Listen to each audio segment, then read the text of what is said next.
Imagine walking through the heavy glass doors of a Las Vegas mega resort.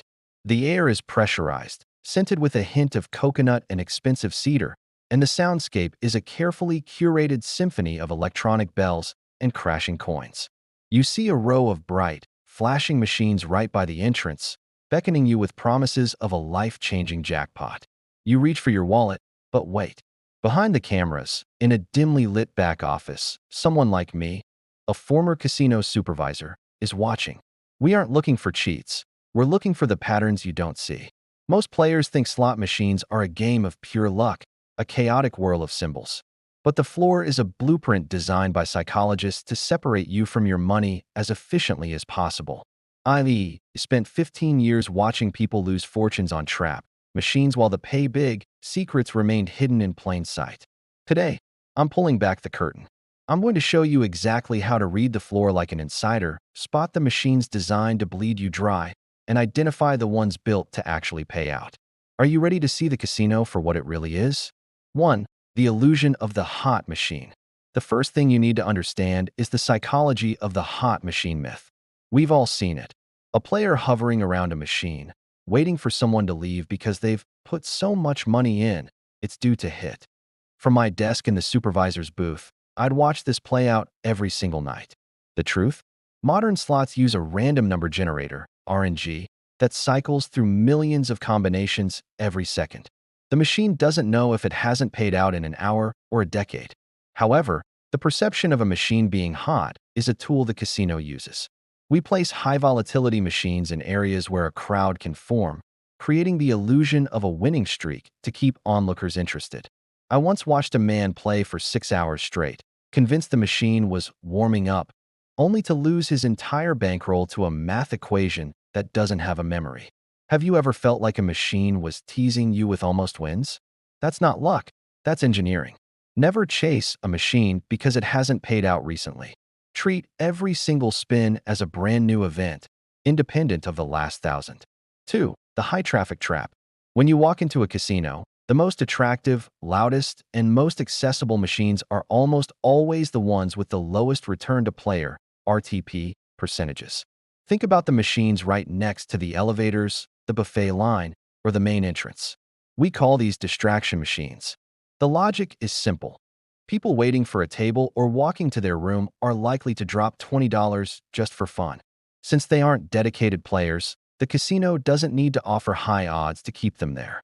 They rely on the sheer volume of foot traffic. I remember a specific bank of penny slots near the valet stand that had a 12% hold, meaning the casino kept $12 out of every $100, while the machines tucked away in the locals' corner held only 4%. Most tourists never made it back to those quiet corners. They were too busy playing the flashy traps in the lobby. Walk past the first 3 rows of machines you see. The deeper you go into the boring sections of the floor, the better your mathematical chances usually become. 3. The hidden cost of brand names. Have you ever noticed how machines themed after blockbuster movies, famous singers, or hit TV shows are always the busiest? From an insider's perspective, these are some of the worst bets in the building. Why? Because the casino has to pay a massive licensing fee to the movie studio or the celebrity to use their image and music. That money has to come from somewhere, and it's usually taken directly out of the machine's payout percentage. A Britney Spears or Avengers slot machine has a much higher tax built into it than a generic machine with cherries and bars. I've seen players get mesmerized by the cinematic clips and high-definition speakers, not realizing they are paying a premium for the entertainment value, not the winning potential. It's essentially paying for a movie ticket while you gamble. Stick to homegrown, casino brands. The machines with generic titles like Diamond Blaze or Lucky Sevens. They don't have licensing fees, so more of the money stays in the prize pool. Have you ever noticed yourself choosing a machine just because you like the theme? 4. The near-miss engineering. One of the most powerful secrets I learned as a supervisor is the near-miss effect. Have you ever seen 2 jackpot symbols line up perfectly, and the third one stops just a hair above the line? Your brain reacts to that almost exactly the same way it reacts to a win. It releases dopamine, telling you that you were so close. In reality, the RNG determined you lost the moment you hit the button. The real stopping close to a win is a visual programmed into the software to keep you playing.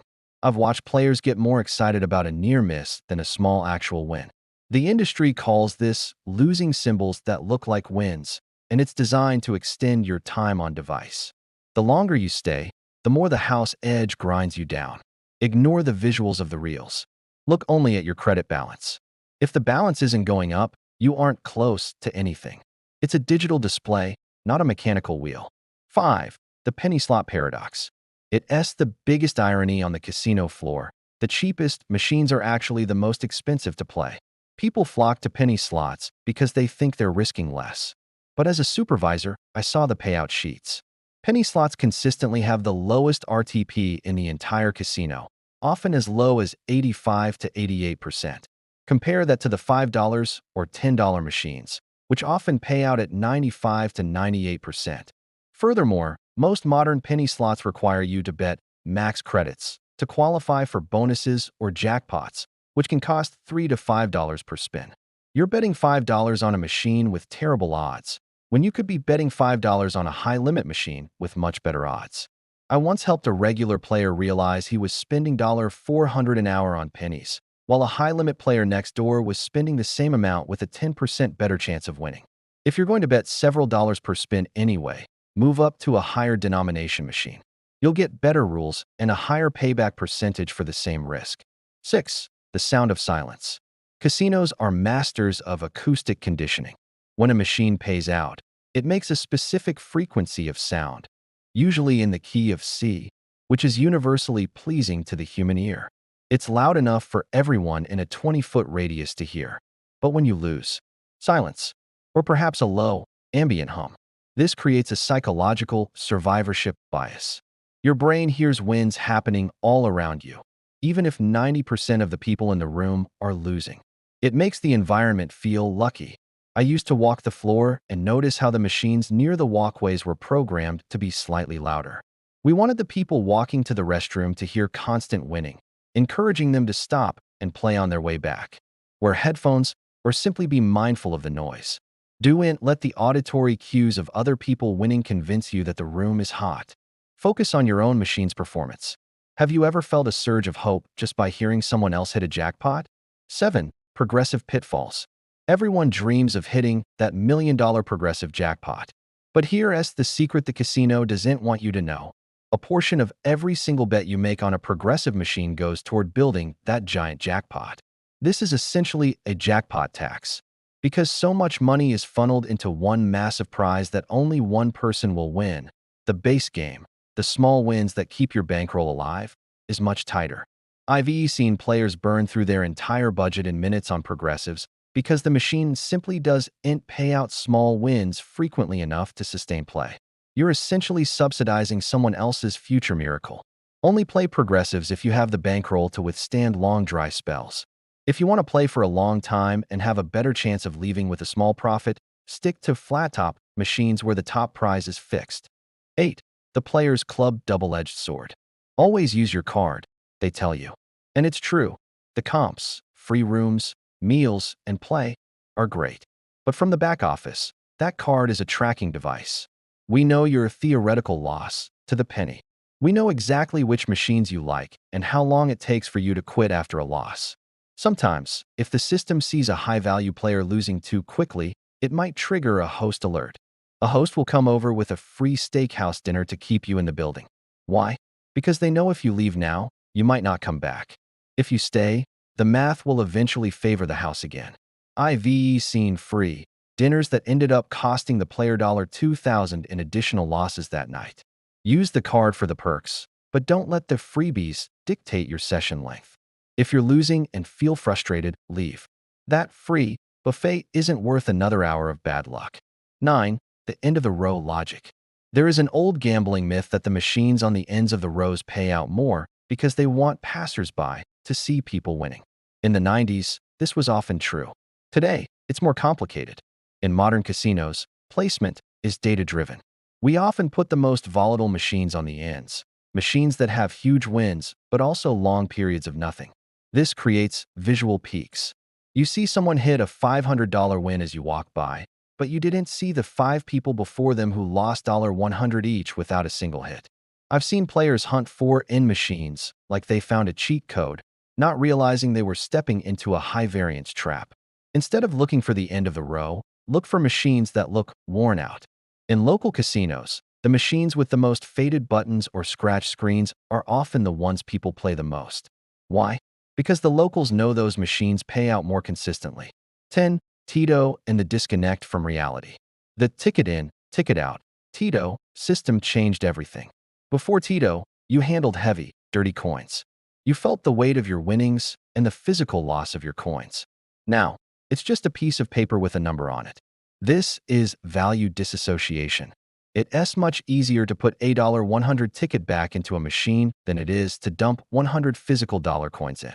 I've watched people treat a $500 ticket like it was plain money, only to realize the gravity of the loss when they walk to the ATM later.